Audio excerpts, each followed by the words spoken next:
사랑하는 은혜와 진리 장로교회 교우 여러분, 어젯밤도 평안하셨습니까? 오늘도 무슨 말을 하든지 무슨 일을 하든지 하나님의 영광을 위하여 그리고 다른 사람의 유익을 위하여 행함으로 세상 사람들에게 성숙한 그리스도인의 모습을 보여주는 저와 여러분이 되시기를 주님의 이름으로 축원합니다. 오늘 새벽의 만나에서는 고린도전서 11장 1절 한 절만 가지고 예수 그리스도를 본받는 삶에 대해서 함께 말씀을 나누겠습니다. 고린도전서 11장 1절을 제가 읽어드리겠습니다.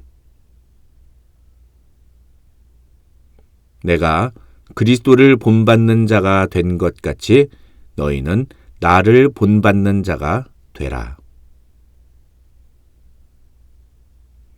우리는 그동안 8장부터 10장에 걸쳐 영적으로 성숙한 그리스도인은 어떤 모습을 보여주어야 하는지에 대해 말씀을 살펴보았습니다.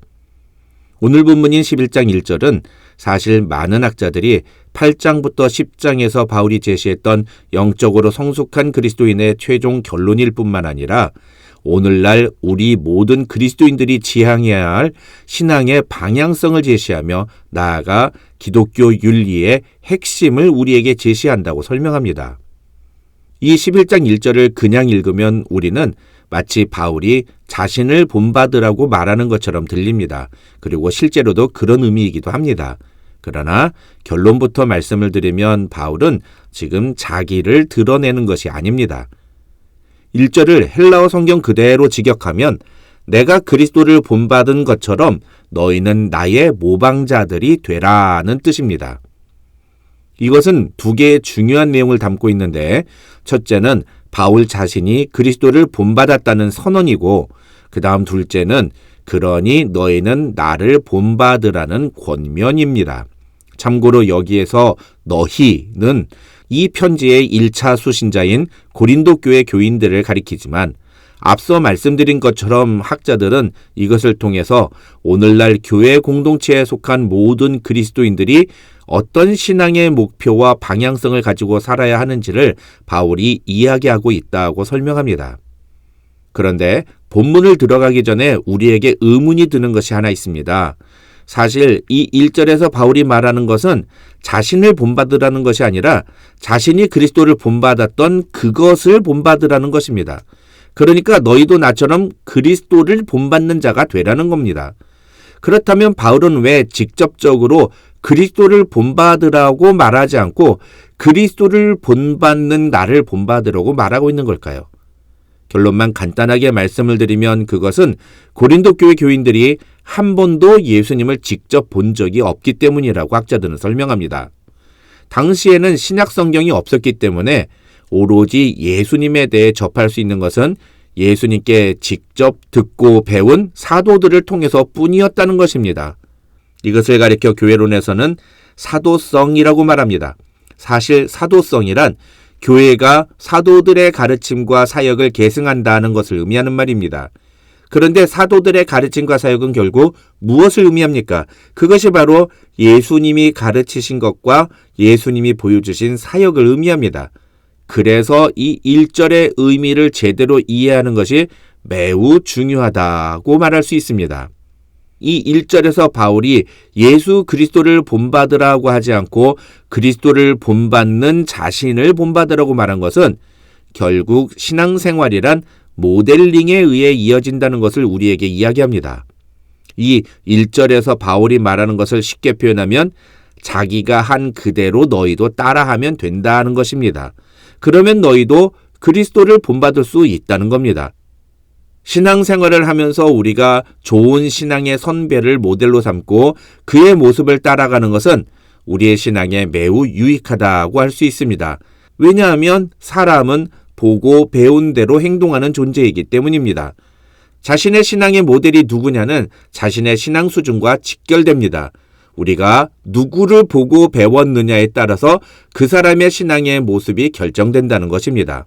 저는 개인적으로 옥하는 목사님을 저의 모델로 삼고 있습니다. 그분은 저에게 목사란 어떤 존재이며 목회란 무엇인지를 가르쳐 주신 분입니다. 어떤 분은 저에게 그냥 쉽게 목회하라고 하지만 제가 평일날 대부분의 시간을 새벽에 만나와 수요 기도회 그리고 주일 예배 설교를 준비하기 위해 책상에 앉아서 말씀을 연구하는 것은 바로 옥하는 목사님의 모습을 본받고 싶은 저 개인의 소망이기도 합니다.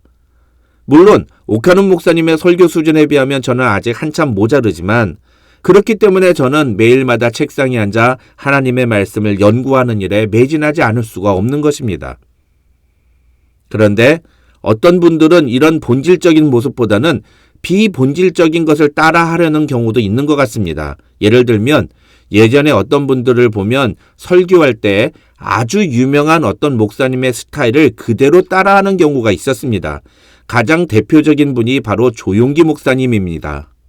그런데 조용기 목사님의 말투를 따라한다고 조용기 목사님과 같이 될 수 있습니까? 하나님이 조용기 목사님을 크게 사용하신 본질적인 부분, 영적인 부분을 본받으려고 해야지 그런 외형적인 말투를 따라한다고 해서 그것이 무슨 소용이 있겠습니까? 오늘 본문에서 바울이 말하는 모델링이라는 것도 바로 이것입니다. 우리는 어떤 사람의 외형적인 모습을 따라해서는 안 됩니다. 우리는 전적으로 그리스도를 본받기 위해서 그 사람을 본받아야 하는 것입니다. 그렇다면 이 모델링이 성공하려면 무엇이 전제되어야 합니까? 그것은 바로 모델이 되어주는 자들이 바른 모습을 보여주어야 한다는 것입니다. 소위 말하는 교회의 리더들, 그러니까 저 같은 목사나 장로, 안수집사, 권사와 같은 직분자들과 신앙생활을 오래 하신 분들이 여기에 속합니다. 이것을 가정에 적용하면 부모는 자식에게 모델이 되어야 한다고 말할 수 있습니다. 부모님들이 자녀에게 내가 한 것처럼 너희도 나를 따라하라고 말할 수 있어야 한다는 것입니다. 바울이 예수 그리스도를 본받기 위해 노력했던 것처럼 너희도 나를 본받으라고 말하는 것이 바로 그런 의미인 것입니다. 그렇다면 바울이 예수 그리스도를 본받기 위해서 노력했던 것은 무엇입니까? 9장에서 바울은 그것을 자신은 복음을 위해 권리를 포기했다고 말합니다. 근본 하나님의 본체이신 예수께서 이 땅에 오셔서 우리를 구원하기 위해 십자가를 지셨던 것처럼 자신도 복음을 전하기 위해 자신이 누릴 수 있는, 행사할 수 있는 권리를 포기함으로 예수님을 본받았다고 말했습니다. 그리고 바울은 이제 자신이 그렇게 그리스도를 본받는 자가 된 것 같이 너희도 나를 본받는 자가 되라고 권면합니다. 그런 점에서 우리가 어떤 모델을 본받을 것이냐도 중요하지만 우리가 다른 사람들에게 또 어떤 모범을 보여주느냐도 매우 중요한 문제입니다. 왜냐하면 결국 우리의 다음 세대들은 우리가 보여주는 대로 신앙생활을 할 것이기 때문입니다. 교회에서 목사와 장로, 안수집사 그리고 권사와 같은 리더들은 교인들에게 바른 신앙의 모습을 보여주어야 합니다. 마찬가지로 가정에서 부모는 자녀들에게 바른 신앙의 모범을 보여주어야 합니다.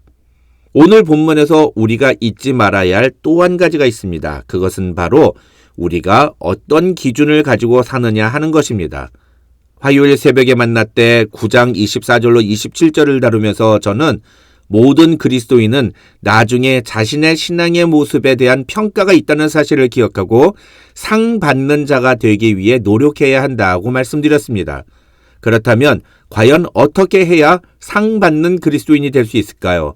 우리가 어떤 기준을 세우고 신앙생활을 하느냐가 그래서 중요한 것입니다.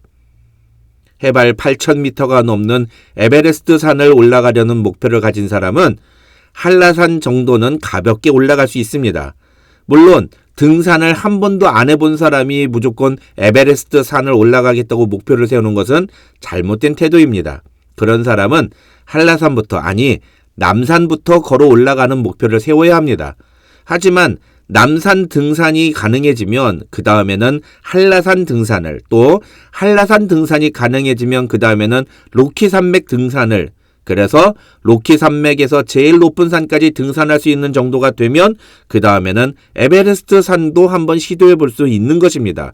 문제는 그렇게 내 목표와 기준을 높게 잡고 시작하면 중간에 포기하지 않을 수 있지만 처음부터 낮게 잡고 시작하면 결국 아무것도 아닌 수준에 힘들어하는 그런 사람이 될 경우가 많다는 것을 우리는 알아야 한다는 것입니다.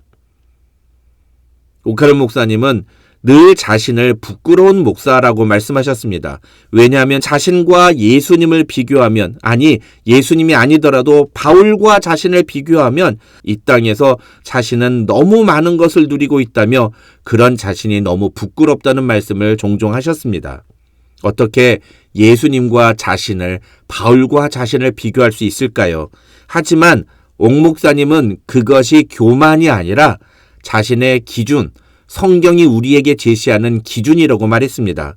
그리스도를 본받는다는 것은 결국 그리스도가 우리의 기준이 되어야 한다는 것을 의미하는 것이라고 말했습니다. 그리스도를 본받는 자가 되겠다고 하면서 그리스도를 기준으로 삼지 않는다면 그것은 말이 되지 않는 것입니다. 내 모습을 통해 세상 사람들에게 예수 그리스도를 보여주어야 그리스도를 본받는 자가 되는 것입니다. 사랑하는 성도 여러분, 오늘 본문에서 바울이 제시하는 이 기준에 동의하십니까?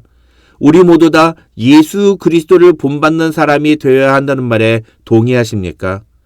여러분이 동의하든 동의하지 않든 이것은 성경이 우리에게 제시하는 신앙생활의 기준입니다. 예수를 믿는 사람은 예수를 본받는 사람이 되어야 합니다. 그것을 위해 우리 주변에 있는 좋은 신앙의 모델들을 본받고 그 모습을 따라하다 보면 점점 예수님을 닮아가는 그리스도인이 되어갈 것입니다. 저와 여러분 모두 그렇게 그리스도를 본받는 그리스도인들이 되시기를 주님의 이름으로 축원합니다.